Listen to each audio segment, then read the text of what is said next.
Seis días después, Jesús tomó a Pedro, a Jacobo y a Juan su hermano, y los llevó aparte a un monte alto, y se transfiguró delante de ellos, y resplandeció su rostro como el sol, y sus vestidos se hicieron blancos como la luz. Y aquí les aparecieron Moisés y Elías hablando con él. Entonces Pedro dijo a Jesús: Señor, bueno es para nosotros que estemos aquí. Si quieres, hagamos aquí 3 enramadas, una para ti, otra para Moisés y otra para Elías. Mientras él aún hablaba, una nube de luz los cubrió, y he aquí una voz que desde la nube que decía: Este es mi Hijo amado en quien tengo complacencia, a él oíd. Al oír esto, los discípulos se postraron sobre sus rostros y tuvieron gran temor. Entonces Jesús se acercó y los tocó y dijo: Levantaos y no temáis. Y alzando ellos los ojos, a nadie vieron sino a Jesús solo. Señor, esta es tu palabra y tu palabra es verdad. Santifícanos en tu verdad, te lo pedimos. Amén.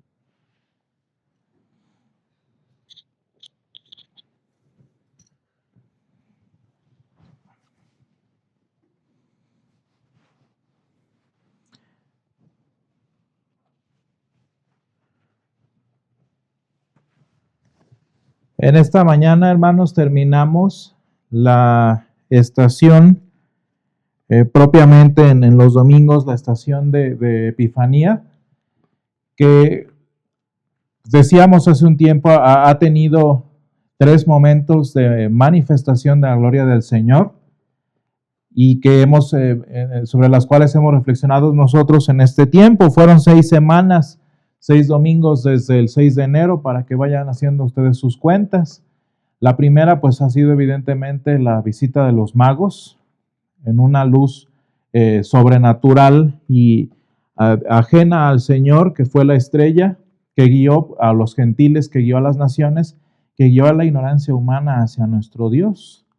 Una forma muy interesante de hacerlo, hermanos, como hoy la ciencia sirve como esa estrella para guiar al ignorante, para guiar al extranjero a nuestro Dios, y como lo ha hecho eficientemente de muchas maneras y para muchos de los grandes cerebros de nuestra historia.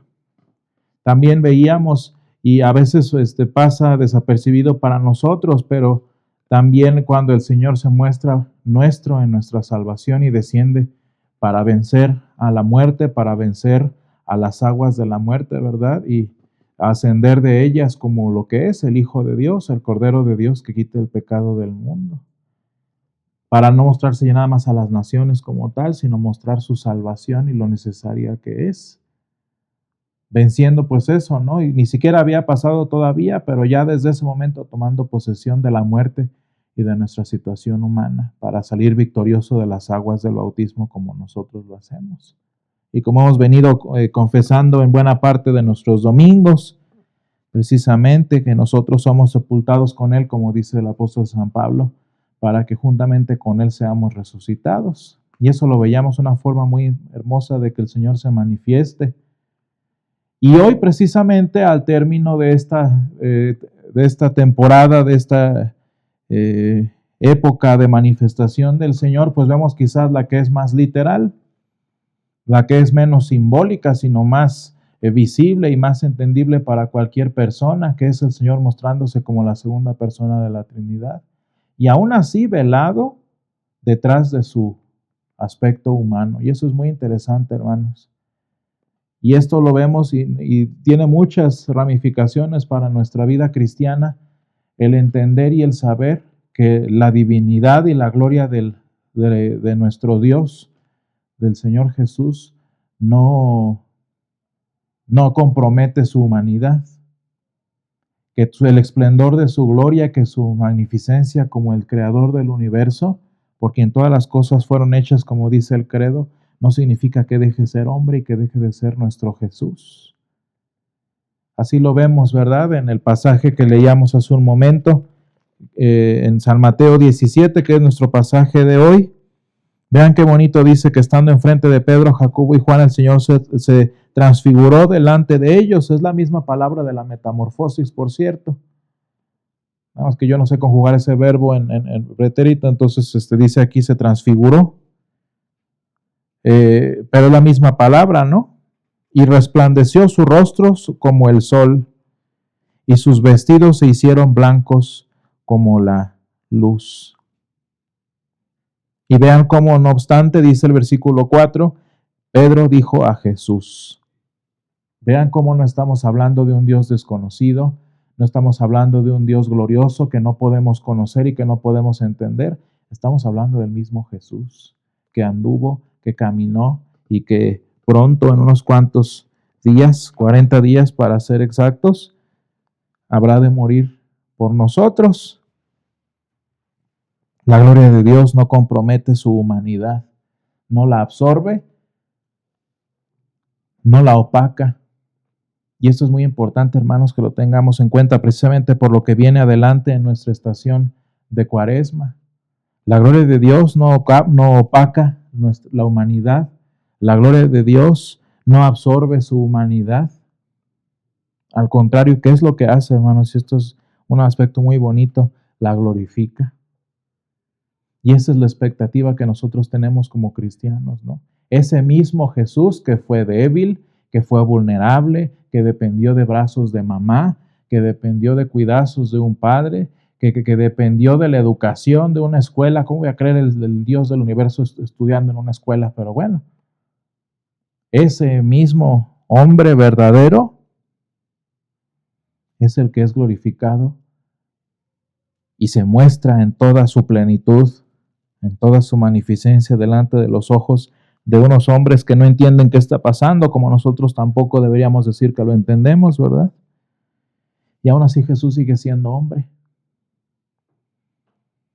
¿Y por qué es importante esto, hermanos? Pues porque el misterio que el Señor, de una manera especial y única para Él, nos refleja en esta mañana, pues es lo que Él anhela para nosotros. Que nosotros también, nosotros humanos, débiles, dependientes, ignorantes y tantas cosas que nosotros sí somos por naturaleza, pues eventualmente, como dice el apóstol San Pedro, y como leemos aquí en la promesa que citábamos de San Pablo sobre nuestro bautismo, va a ser también nuestra historia cuando nuestros cuerpos sean glorificados. Nosotros sabemos, hermanos, y esperamos el día en el que nuestra carne sea glorificada, en el que nuestra carne sea transfigurada a la gloria que el Señor quiere, una de dos, o por la dicha de la resurrección, o por el misterio de la transfiguración que vemos hoy aquí, hermanos. Y eso es muy bonito. Y aún así, esa gloria que anhelamos, hermanos, no va a absorber nuestra humanidad, no nos va a despersonalizar, no nos va a destruir o a consumir. ¿Qué es lo que va a hacer? Nos va a redimir y nos va a transfigurar. De manera, hermanos, que es hermoso pensar en los santos en gloria, tan reconocibles como lo fueron Moisés y Elías, glorificados, exaltados a la diestra de nuestro Dios, y aún así siguen siendo el mismo Moisés con sus rasgos físicos, con su estatura, con sus situaciones, e incluso Elías, tan reconocible. Ustedes recordarán por qué, ¿verdad? Pues por su estilo. ¿Cómo tendríamos forma de saber que es Elías? Pues porque se vestía como vagabundo. ¿Cuál es la gran diferencia? Que ya no hay pecado, que ya no hay muerte, que ya no hay más dolor. Es el mismo gran profeta de los hebreos, como San Juan Bautista lo fue, vagabundo, feo, descuidado, pero glorificado. Y eso es muy hermoso, hermanos, que el Señor tomará nuestras identidades, nuestras características muy particulares que Él ha concedido que tengamos, pero redimidas.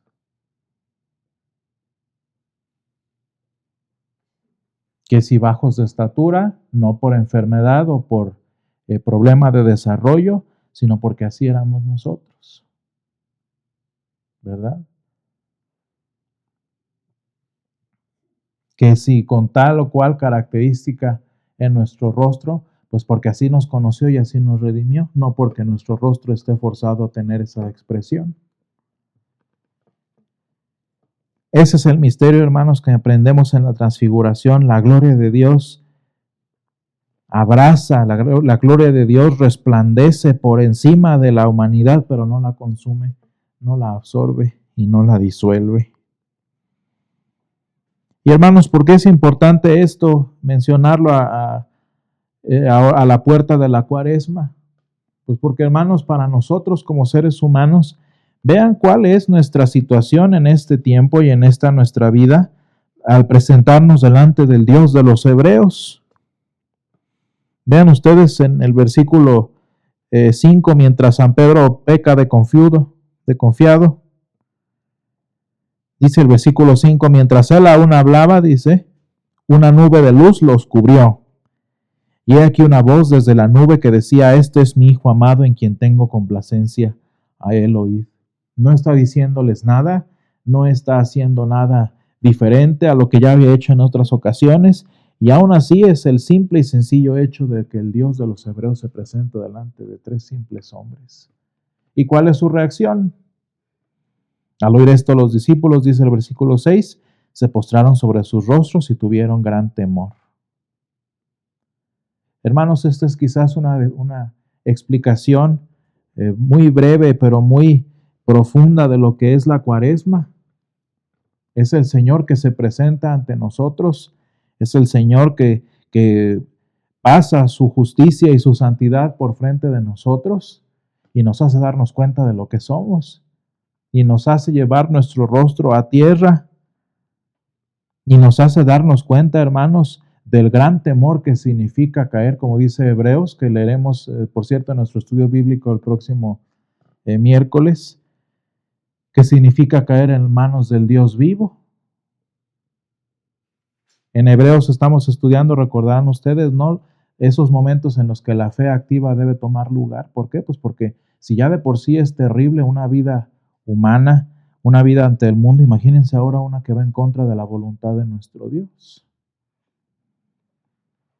Y hermanos, qué importante y necesaria es la Cuaresma, ¿no? Y no nada más la Cuaresma, sino cada momento de confesión en nuestra vida cristiana. ¿Por qué? Pues porque te recuerda qué es lo que eres y peor aún, qué es lo que no eres. Hermanos, es triste darnos cuenta que hay muchas personas que no tienen temor de Dios. Y ahora nosotros entendemos lo que significa el temor de Dios, ¿verdad? No es miedo, pero sí es un temblor. Es saber lo que significa vivir una vida sin Dios y las consecuencias de ello. Y lo peor de todo, hermanos, es que ni siquiera termina aquí. Al contrario, le digo a mis alumnos después, si se va a poner peor. Una vez les decía, ya ven que me los agarro a gritos, ¿no? Les decía una vez, sí, si tú no quieres conocer al Dios de los Hebreos y ser salvo por Él, si lo que quieres es vivir tu vida, estos 30, 40 años que te quedan aquí, en plenitud y en gozo y en alegría, si es lo que quieres vivir, pues prepárate, porque les digo, mira, ni siquiera va a ser fácil que eso suceda. Vas a vivir las agonías del mundo, vas a vivir los sufrimientos de la humanidad propia, los vas a vivir solo, y después de 30, 40 años de disque disfrute y disque plenitud, agárrate porque apenas empieza lo bueno. Así que si quieres desfogarte y si quieres alocarte y todo eso, pues más vale que lo hagas bien porque te queda de aquí a que te mueras. Por lo menos disfrútalo, ¿verdad? Vean ustedes, hermanos, la vida del mundo. Por eso están enfocados en el presente y por eso tanto negar la eternidad. ¿Por qué? Pues porque más les vale que esto sea lo único. Más les vale que de aquí a la muerte sea la única posibilidad de existencia, porque ahí sí me aloco, vivo como sea, me libro de una u otra manera de las consecuencias del pecado y ya la libro. Estaba hablando con mi mamá el otro día de unos dictadores de América Latina que ya se murieron. Apenas viene la libertad para sus naciones y ellos ya se murieron. ¿Qué diría uno desde la perspectiva sin nuestro Dios? Pues la libraron, porque como dictadores vivieron, como cualquiera, ¿verdad? En lujos y en austeridades hipócritas, por cierto, bien hipócritas. pero vivieron, disfrutaron, saborearon el poder en su máxima expresión y se murieron y nadie los enjuició. Hasta murieron como héroes, para muchos todavía. Qué padre que así fuera, ¿verdad? Digo, nada más ponte listo, escápate de las consecuencias de la vida que llevas y ya la hiciste. Pero le digo a mis alumnos, miren, en cuanto el último aliento sucede, te están esperando. Les hacía burla a mis alumnos de no me acuerdo qué personaje, de una caricatura de esas japonesas. Todo el mundo lo conocía, ¿verdad? Y le digo, no, pues ya se murió, bien a gusto. Y les digo, ¿y qué crees? ¿Se muere y abre los ojos? Y lo está esperando. A ver, ahora sigo yo. Te les escapaste a ellos, pero sigo yo. Hermanos, cuando la Escritura dice dura cosas caer en manos del Dios vivo,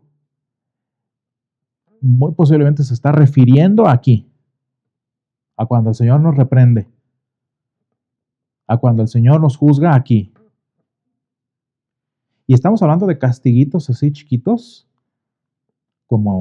incluso como lo hizo en la Escritura, como enfermedades, como juicios humanos, como prisiones, cuando el Señor deja que pequeños castiguitos caigan a la maldad humana. Ni siquiera estamos hablando, hermanos, del verdadero castigo que aguarda. A ese lloro y crujir de dientes, hermanos, que aguarda y que espera. Y miren, y le digo a mis alumnos, ¿sabes qué es lo más padre? Que no interesa si crees o no.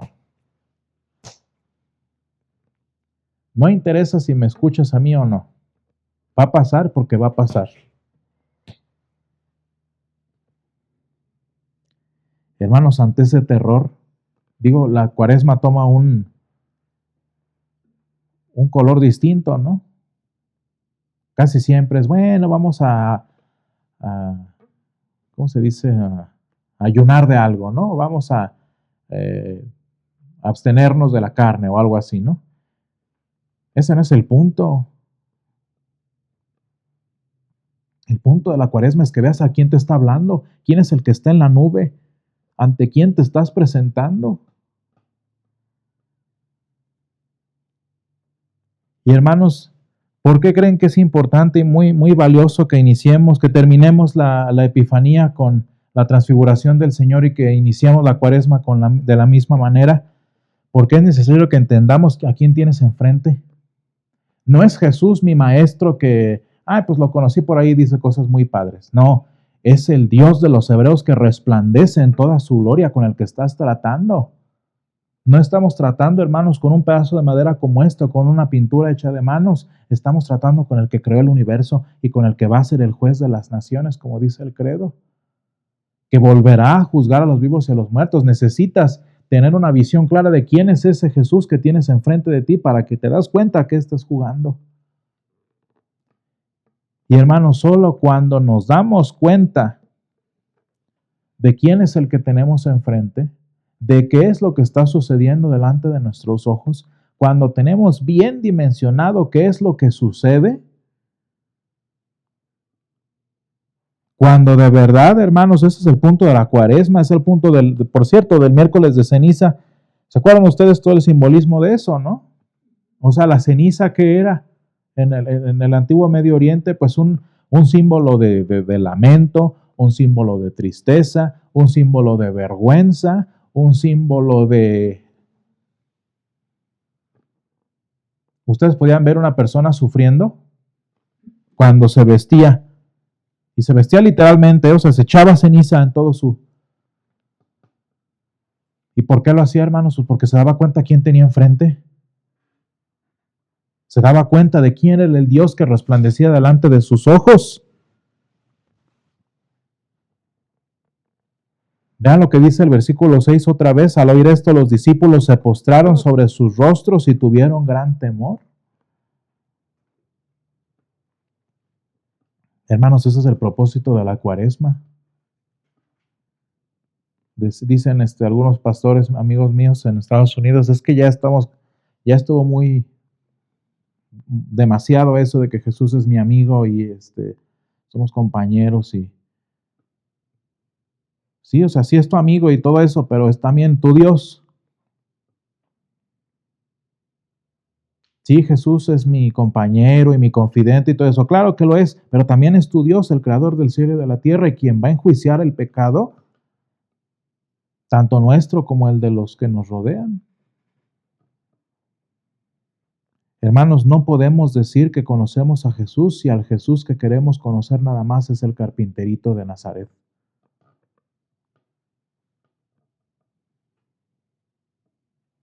Por eso, hermanos, la estación de la Cuaresma a la que entramos produce lo que una verdadera manifestación hace. ¿Saben qué es una manifestación en términos bíblicos? Las manifestaciones del Señor es cuando Él se muestra en toda su gloria, causa terror. Esa es una manifestación. Cuando el Señor se muestra tal cual es, ya no detrás de su carne, ya no detrás de las nubecitas y todo eso, cuando el Señor se muestra completamente y nos aterroriza, esa es una manifestación de Dios.